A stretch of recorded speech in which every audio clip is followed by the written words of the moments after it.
So I've got another question for you.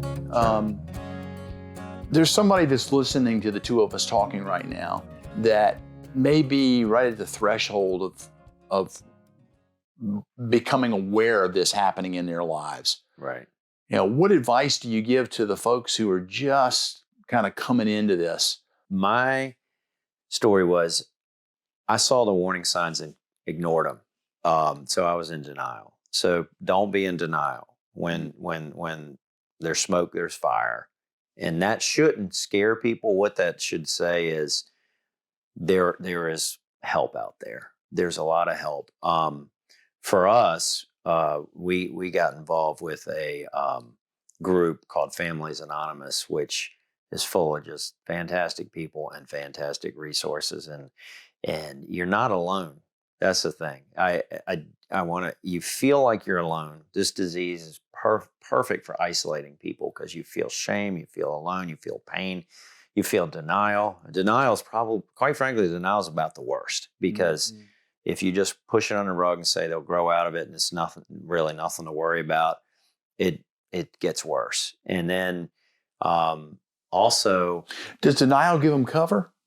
In some ways? Yes. Yeah. Because you'll see things that you know aren't right and you'll let them go thinking, they're going to grow out of it. Right. Or that wasn't really what I saw. Right. Now. Or I'm not up for the fight today. Yeah, exactly. It's hard to connect with them on their level as far as the addiction piece. If you're not an addict, you don't understand that disease. Mm-hmm. Or I should say person with substance use disorder, because that's what it is.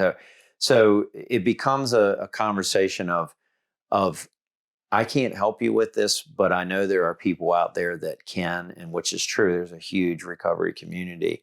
And it also kind of prevents you from having that struggle where you think you have to control it. Like a lot of parents are tempted to be either, CIA agents trying to find every agent they're using and trying to bring it to their attention. The fact of the matter is if they want to use, they're going to use. Right. And that's not your number one concern. Your number one concern is why are they using?